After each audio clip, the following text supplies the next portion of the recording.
Hi guys, I see that people are jumping on, and today's show is with Ashley from in cold country in DC. How cold is it, Yes. Ashley? I think I last looked, it was 15 degrees Fahrenheit. 15.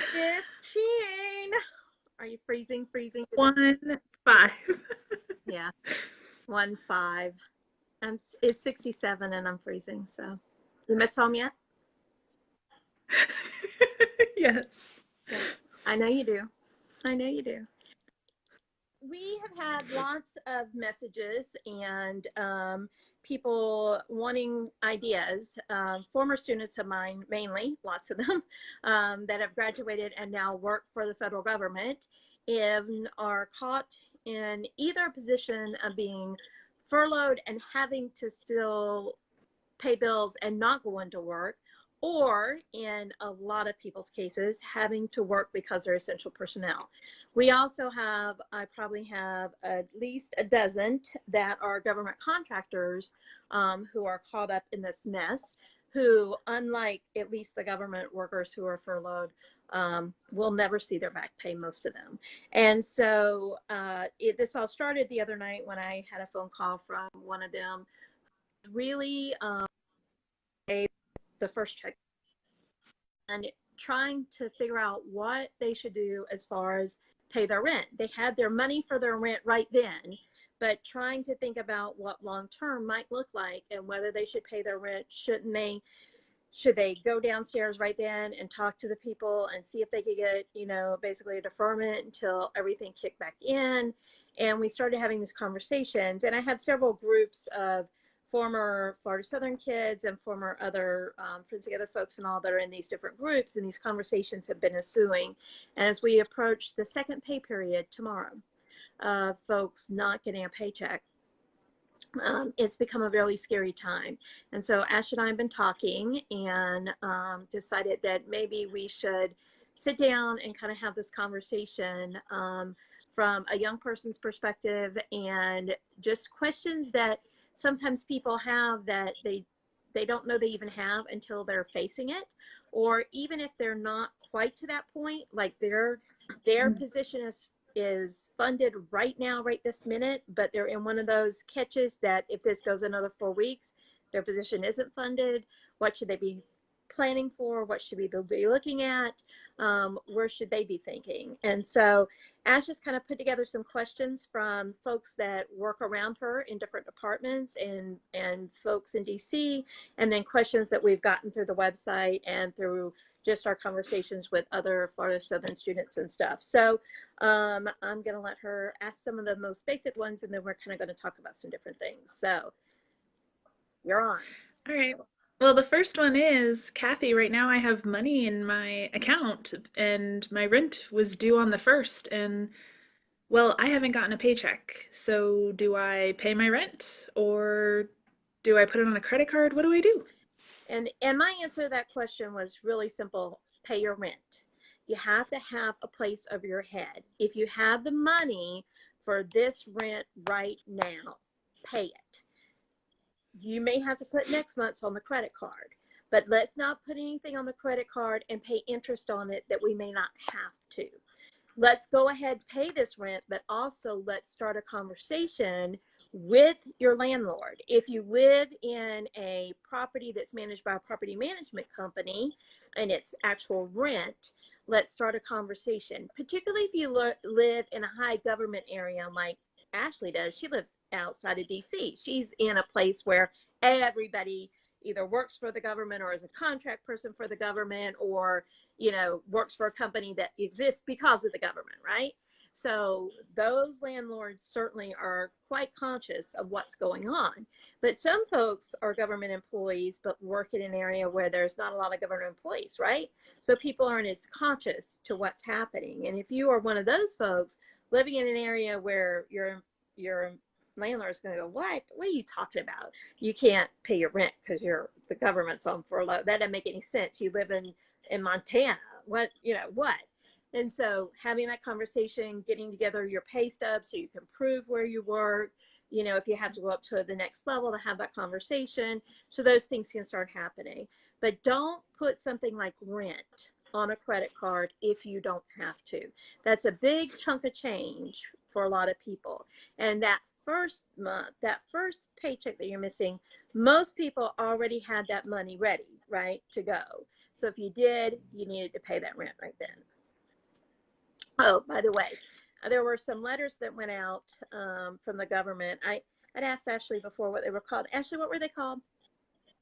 So some people, OPM, the Office of Personnel Management, sent out these letters and said that we should give them to our landlords and, creditors, and that they would accept them. But some of them aren't. So then what do we do? And it talked about like bartering services, right? For rent, like maybe you could do maintenance in your building and all this other stuff. I'm not Or like the thinking, promise of paying later. yeah, I'm not thinking many large landlord kind of places are going to accept those. I mean, if you rent from a private person, that private person may say, sure, I have 4 other units. You can go, do some maintenance work in those units or something, work something off, that kind of stuff. But I'm doubting in a great big, 500 unit place in DC, somebody's going to say, sure, go fix the pipes in the next building, and that's going to count as your rent. So, but it's worth a shot. It's worth a shot. What those letters will do, though, is if you have a mortgage with a mortgage company, you can absolutely use that as proof of your situation when you're asking for a deferment for a month or two for your mortgage note. And that, again, is something you need to start well ahead of time in the process. So given the fact that this shutdown doesn't look like it's coming to a stop anytime soon, and February is just around the corner, if you think that you're hitting your second pay period without a check, and your mortgage is due February 15th, and you're getting nervous about that, and you're with Wells Fargo, or you're with Bank of America, or you're with whoever, my suggestion in that case is that you take those letters, you take your pay stub, you go in and you sit down with a loan officer and you say, what can I do to get a deferment on my mortgage payment for a few months, and start that in progress. And I know that a number of the banks have posted that they're certainly willing to work with people on those things, including GE Capital. I saw something just from them the other day. So next. Well, what about my student loans? Oh, what about student loans? So I know that one of my former students called on their student loan just this week.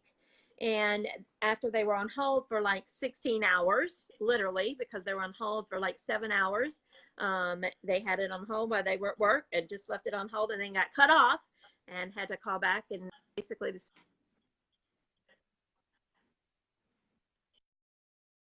they found out that they were entitled to a limited number of deferments in the course of the loan.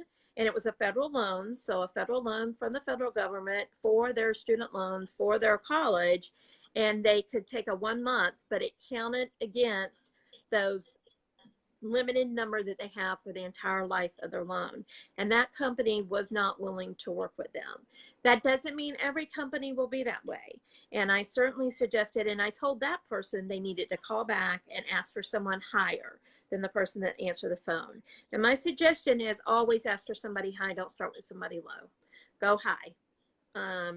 When you call, just say, I'm sorry, I really need to speak to a supervisor. I've tried to get through, say whatever you need to say to get a supervisor on the phone that can really make a real decision, because it's going to matter about who the lender is in this situation, definitely with the student loans. Now, if you're somebody that has the student loan that's able to be deferred because you're taking college classes, and you can defer for 6 months at a time because of that, you may, if you're somebody who periodically takes college classes, you may jump into a college class, but again, that's going to cost you some money to jump into that college class. And so that's probably not the best solution. Although I do know one person that just did that.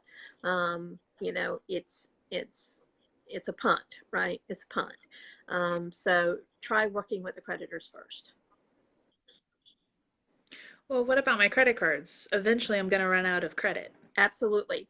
So the first thing you want to do is, and this is a conversation that I actually had with Ashley, and I've had with all my former Florida Southern kids along the path. What I have discovered in the last few years is that I should have worked with all my kids a little more on financial competency, because that's not something they learn in high school or college, either one, right? And so some of my students have good credit scores, but they have really low limits on their credit cards, which they thought they were doing for very responsible reasons, because they didn't want to run up credit, and they pay their credit card off every month, but they don't have very much room on their credit lines. And that's great, except that really limits their in this kind of situation, in an emergency. It would also limit them if there was an emergency of a major car repair, or in the case that they want to buy a home and they need to put in a new fence when they buy that home, or they need to, do some things. So looking at your credit right this minute before you need it and putting in for a credit increase is a good idea. Look at, if you have 3 or 4 credit cards, at least one of them, if you look at your statement right now, tells you somewhere on there, for a credit increase, call this number. So see what you have. If you have plenty of money that you can put comfortably, ride your bills, then you're okay. If you're not, if you don't have enough credit, where it comes down to this, if this government stays shut through March, and you're going to have to put your rent or your mortgage payment on your credit card, you want to get that increase now before you start having to charge something. And so that's something you want to look at today, tomorrow. So it's a super simple thing to do. You can call them. A lot of them, you can do it straight online. Most of them, as long as you're in good standing, they're going to increase it without question. And so get that done. If you have an emergency credit card that you don't use, which I always recommend that people have, but you do have to use it some, right? You should use that credit card, that emergency credit card, once every 4 or 5 months, and pay it off that month so that it doesn't accidentally get shut off. If you have an emergency credit card, check the limit on that emergency credit card. See what that emergency credit card limit is. If that added in makes it enough, then you're okay. If it's not, increase that card so that you know you're probably not going to use it, but that you know that you can rest comfortably knowing, all right, if this Yahoo keeps us shut down and I go 2 months, because I really want to add something right here that people aren't talking about. But when I was involved in a government shutdown a few years ago, not a few years, time starts running a long time ago. It took almost 6 months to get my back pay. Now, I'm not saying it's going to take 6 months, but I'm saying it could take some time to get your back pay. So you want to know that you're going to be okay. And those of you that have kids, you want to know that you're okay. So making sure those little things are in place right now is really an important idea. Well, and contractors won't get back pay. And contractors won't get back pay. And we should definitely talk about that. There are some employers that are contractors that have enough cushion that, they're keeping their employees working right now. And those are the lucky ones, because there are an awful lot of contractors right now that are not working. And that is not in that 800,000 number you keep hearing. The 800,000 number you hear is just the actual federal government worker that is not working. It's not the contractors, which make that another, couple 100,000. It's not the mom and pop restaurants or the dry cleaners or all the copy shops or any of those things that service those other employees, that those people aren't working because there's no customers. So when you think about the damage being done to our economy, to folks' lives, to personal income, to stability, it's much bigger than the picture that the federal government's painting. So once I get my credit increased on my credit card, am I just going to put my car payment, daycare, health insurance, copays, all of that on my credit cards until this ends, and then somehow figure out how to pay it off when I live paycheck to paycheck? Well, you're going to put what you have to on there, but you are going to start saving what you can. You need to be making cuts and having conversations where you can. And so the copays, let's talk about your doctor bills first, okay? Many of you are on medications, even if it's just birth control, whatever it is, you have monthly copays. Currently, right now, there's help for copays, doctor copays, and those kinds of things. I've seen a number of different doctors. I've seen a number of different things posted online. If you work for the federal government, let us know when you come in. We'll waive your copay. So if you have to take your child to the doctor, if it's time to go for, whatever that is, have that conversation with your medical provider, not just with the person at the front desk. If the person at the front desk just rolls their eyes, when you go back and see your doctor, say, hey, listen, doc, I have 2 sick kids. I'm here, but I work for the federal government. Is there anything you can ask your front desk people to do about my copay today? It does not hurt to ask. It does not hurt to ask. And tons of people are posting that they're willing to waive those things. So conversations to have. The same thing, if you have a high copay with a couple of your pharmaceuticals, call those pharmaceuticals. So many of them have patient assistance programs. They know they're getting money from you, right? They're still getting their insurance payment. And so you can talk to your pharmacist. If you go to the same pharmacy all the time and your pharmacist knows you, ask them if they know of any assistance plans, copays, those kinds of things. And then looking for ways to save little bits of money here and there on other things.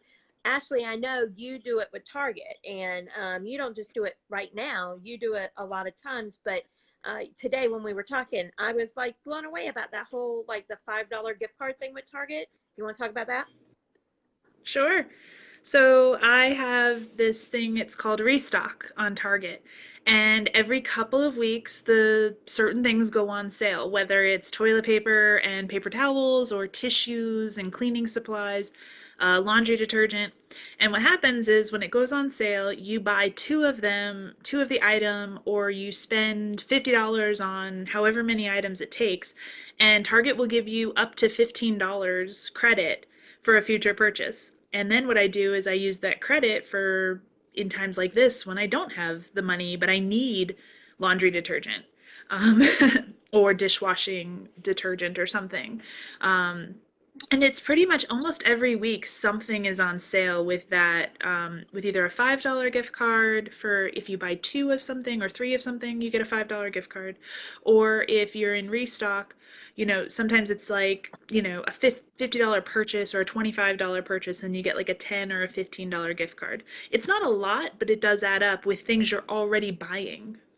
So, and you do that all the time, not just now when this is happening, right?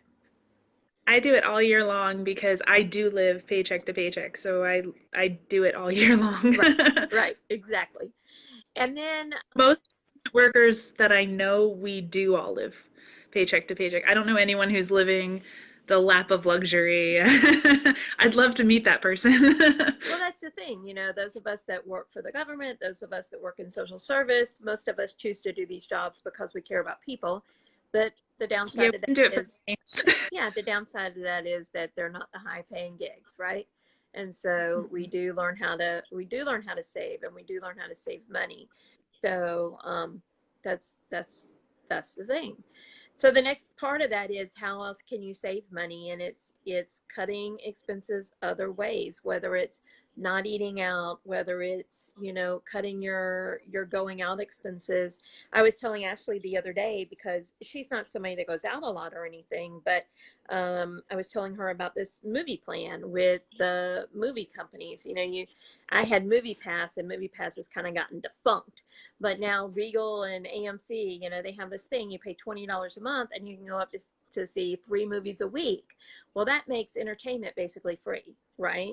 Instead of the $15 to go to one movie or to go to a museum or go somewhere else where it costs money. So, looking, not saying you got to stay trapped in your house all this time or whatever, but looking for things that are free or really much cheaper, and ways to do things is really becomes important when you're on a budget. And again, these are things that apply all the time, not just now, but that are really, really important if you're finding yourself right now in this government shutdown. So the other really important thing that is gas money and getting back and forth places, because One of the stories I saw on the news, and then Ashley and I were talking about it the other day, were the TSA agents that are calling off, not even because they're having to go to work and work for free, but because they don't have gas money to get back and forth to where their jobs are. And I've seen several different big cities, towns, where they're issuing, again, for government workers, free bus passes or severely discounted bus passes that you can use. So that's something to look into, even if you're not like TSA, but you're somebody who normally drives into town, drives into where you work, and you have to pay to park, or you drive into, wherever, saving the gas money, with a bus pass. I know some of you are not mass transit people. God knows if you live in Florida, we're not mass transit people, but that's a huge way to save money. Obviously, carpooling is another way to save on the gas money. Walking, Fitbit, I'll put you in the challenge. You can kick my ass every week. There you go. Ash has hers too. So, there's certainly transportation cost is a big eater of money, and so figuring out ways to maybe telecommute, have that conversation with your boss. Listen, I know I'm essential personnel, but I need to be essential personnel working from home if your job is a job that can possibly allow for that. Same thing, some of you is your spouse that is the government worker that's having to work and work not coming in, but maybe your job is the job that's affording the money to keep your lights on, but together your pay has been so cut. These are conversations you can have with your employer as well. Can I telecommute 2 days of the 5 so we can save money on daycare, so we can save this, so we can save that? Those are questions you can ask. We didn't talk too much about daycare money. Again, if you're, daycare is one of those things you've got to have. If you got to go to work, your child's got to be taken care of. Bartering that time, if it's a company, maybe, if it's a one person show, they need to pay their bills too. So that becomes harder. But maybe there is a way that if you can pull together some people that are essential personnel that are having to go into work and some people that are furloughed and can't go into work, and maybe y'all can share daycare services. Maybe somebody can watch the kids at home and you pull the kids out of regular daycare for a few weeks and not have to spend that money. That could be a solution for everybody. I know that upsets the children's routine and apple cart and all that, but at some point this has to end and then everybody can get back into routine.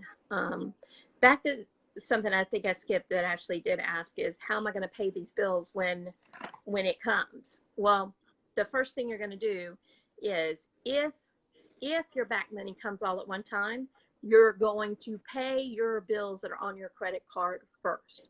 You are not going to go, oh, bingo, I can go on a little vacation, I got a big lump sum. No, you're going to pay your credit cards off. Boom. Those credit cards are going to be charged interest, right? You don't want to be paying for this furlough business forever in a day. The reality is it's probably going to take a while for that money to come. So when your first paychecks come, you pay as much as you can, get it down so that when your check does come, you can be out of that as quickly as you possibly can. Because none of us want you swimming in debt, okay? And nobody wants you putting things on those credit cards that you don't absolutely have to. Your rule always needs to be, anything you put on a credit card, you want to pay it off that month. And if you can't, you want to pay it off no more than 90 days down the road. That's always your max. But in emergency situations, that's what credit cards are for. And this truly is an emergency situation. So what about, speaking of an emergency situation, I've heard a rumor that there are people giving food away at food banks to federal workers and offering support. Absolutely. All the major cities have extra food banks open for federal workers. They're listing them on all the radio stations and the TV stations, so that's a good place to look. I'm seeing them listed on Facebook. There's special ones for Coast Guards. Any city that has Coast Guard, they're advertising them on the TV. Please don't be embarrassed to go. Go. Do not be embarrassed to go. This is not any situation you created yourself, and people want to help. People want to be there and want to do something for other people. Everybody feels like our hands are tied right now. So being able to help someone else is something that we feel like we can do. There are a lot of churches that have small food banks that are having food banks, but they're also having like spaghetti dinners and pancake breakfasts. I saw 3 or 4 here locally having pancake breakfasts this weekend for that 3-day weekend, extra stuff for children and those kinds of things. So just look in your local area. I saw somebody listed giving away produce vouchers, for produce stands. So just tune into that. Look on your Facebook, look on your local TV stations are listing them for sure, and your local radio stations and newspapers. So just go to those websites, go to those Facebook pages, and you'll find them. Do not be embarrassed. Do not feel like, oh my gosh, I can't do this. Please let me tell you, if you're seeing this, and most of you that are going to watch this are going to be somebody that knows me. When everything went south in my life in the beginning of the diagnosis and stuff, and I found myself standing in line at a food bank for the first time, I was just, I felt like I had to explain myself to every single person, like I wanted to, like I was like explaining myself. And somebody walked up to me, this big guy, and he put his arms around me, big African-American guy. He looked like he played professional football, put his arms around me, and he just said, honey, stop talking. Nobody cares. All we hear is, I just like started bawling. Like I was like, but they didn't care. Their job was to help me. That's all they wanted, was to help me. And that's, people want to help right now. And so let them help you. And then you pay this forward the next time around, because the way our country's going, there's always going to be a next time around. So you take the help you need right now, and then you be prepared to pay it forward the next time around. So, Kathy, if I'm not a federal worker or a contractor and I want to help, is there anything I can do? Absolutely, there is. First off, you can contact any of your local union organizations in your area, because I know they're doing things. You can call one of your local government organizations. If you have a Coast Guard in town, find out where they're, people that are collecting for them. If you know somebody that's a government worker that's in the middle of this shutdown, you can go buy a bag of groceries and leave it at their front door and not let them know who you are. You can send somebody over to mow their yard. You can do all those kinds of things. You can, there's a tons of things you can do. The same thing you would do during the Christmas holidays, you could be doing right now for somebody that's a family, a friend. If you don't know somebody, I can find you somebody that needs some help. We've got a whole bunch of people. If you want to help and you don't want somebody to know who you are, and you want to send friends together, a $50 Publix gift certificate for us to get to somebody that needs it, or a Walmart card or an Amazon card, I promise you I'll get it to a government worker that is in need. But there's tons of people, there's tons of ways that you can help right in your own community, and easy ways to help, because people are scared. People are scared about their cars being repossessed. People are scared about not having their medicine. I know most of you saw the stories I was posting with the little girl rationing her insulin. Rationing her insulin. Do you know how dangerous that is? How many other people, there was a story this morning where, this guy's having to forego his cancer treatments because he can't make his copays. These are human beings. These are real live people. These aren't numbers that this man's dicking around with. These are real live human beings' lives. So, I guess the biggest question we've been getting, and I mean, of everything we've talked about, it kind of seems the least important, but it's important to everyone not already affected, are my tax checks coming, my refund checks, and are my Social Security checks coming? Well, the tax checks, the president has ordered, the IRS folks back to work without pay. So I'm sure audits will probably still happen. And I think, they say refund checks will start happening. I think he has to do that, because I think there would be a gigantic commotion if he didn't. However, I'm so glad you asked that question, because what is really important is this. Today, everyone's SNAP benefits for February went in a few days ago in some states and today in other states. There will be no SNAP benefits for the month of February. None for the 28 days of February. So if you get SNAP benefits, please use them wisely. There will be none in the month of February. They came early, which seems like a good thing for some people to think, but things are budgeted out, not necessarily great. And we don't know what it means for March for SNAP, which is food stamp, or what we would call food stamps, and WIC. What it means for Social Security is we don't know past March. So hopefully, I keep telling Ashley that I believe February 14th will be the breaking point, because that will reach the second pay period for people that are paid monthly. We're reaching the second pay period right now for people that are paid biweekly. But when we hit that pay period, second pay period for people that are paid monthly, and we hit that 2-month mark, I think all hell will break loose. So I'm hopeful that in the next 2 weeks something has to happen, but who knows? You've talked about SNAP, about disability benefits, and other social security. Like grandma and grandpa gonna have money? Yeah, this month for February, yes. Past that, we're not guaranteed. So through February, yes, all things are good. Past that, we'll have to see. Other parts of the government start running out of money beginning March. So, that's what I don't think people completely understand when they talk about the shutdown, is only a small portion. Right, because different parts of the government are funded at different times. And so only a small part of the government isn't funded right now. But as we start hitting other milestones, then we'll hit other problems. Right? So, well, Cathy, it has to end eventually, right? It does at some point. Or, again, I posted the other day, if people working, being forced, essential personnel are being forced, because if they don't go to work, they are fired.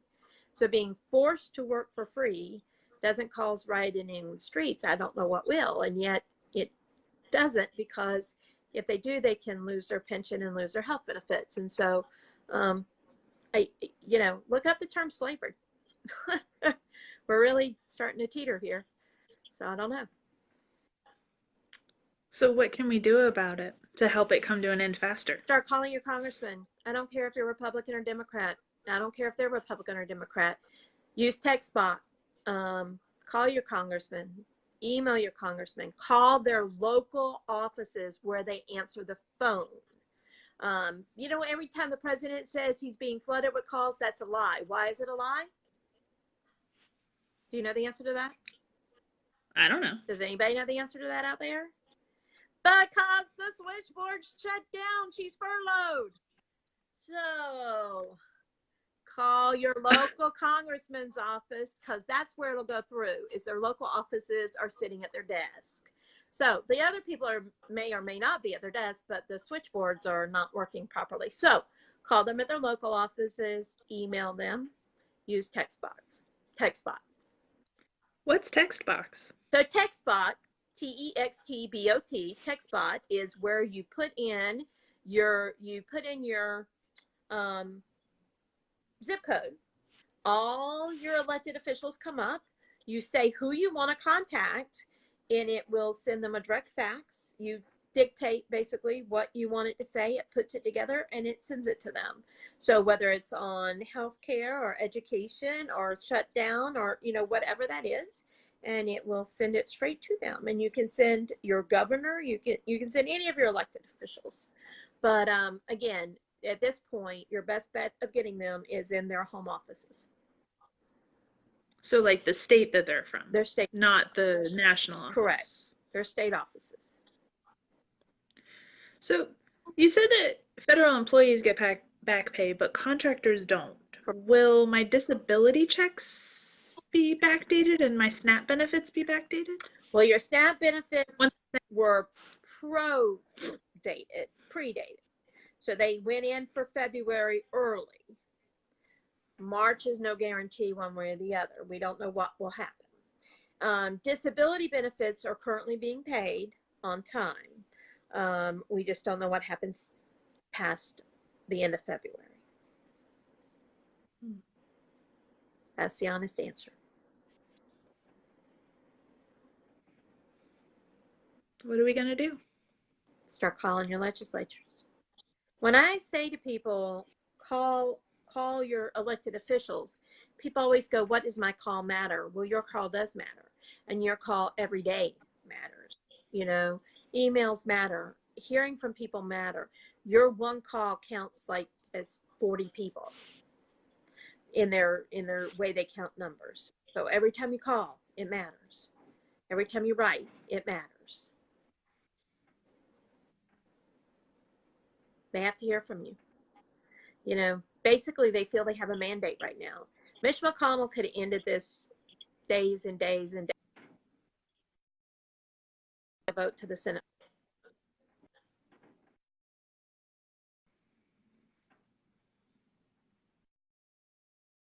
That passed, the House passed everything the Senate passed before they took a recess.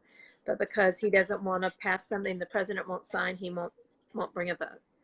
So, you know, this is past being partisan politics. This is people's lives. People are getting sick. People are scared. People are losing their homes. Their homes. Yeah. Yeah. Oh, and that's the other thing. Somebody asked, well, why don't people just go ahead and apply for unemployment? You can't apply for unemployment if you technically have a job. So even if you're on furlough, you still legally have a job. Right? Right. So you can't apply for unemployment if you legally have a job. Although the governor of California has promised to pay unemployment benefits to Californian residents, but he's making a big exception and going against the federal rule. Yay, California. So what do I do if I don't live in California? No luck. So. Did we have any other questions? Well, I haven't heard anything. I haven't heard anything else about DC, Maryland, and Virginia either, like where the majority, you know, people always say the majority are in that area, which is true, heavily concentrated, don't get me wrong. But I think what's getting lost is there are federal workers at every airport. There's federal workers, like every state. Canadians are sending our air traffic control people pizza. Yeah. Any birth certificate location, any vital records location, county, state health departments, they all have some sort of a federal worker there, even if it's just a liaison. If you have FEMA located in your state, Florida, Texas, anyone? Uh, those are federal workers, and you know, Coast Guard is, you know, everyone's saying, oh, DOD was funded. Well, you know, maybe not. Coast Guard wasn't funded. You know, HHS, CDC, they were funded, but only for a certain amount of time. You know, partial is getting bigger every day. Right. And then, you know, national parks. So I just want that stated because it is in every state. National parks, national monuments. In case everybody didn't hear it, you know, someone private is paying to keep the national monuments for Martin Luther King open for the holiday weekends because they send somebody in privately to clean them and to keep them open and staffed because they were closed. So. Well, everything Smithsonian here is closed, which it's crazy because they cleaned everything up and it's staying fairly clean, but the tourism is gone. Right.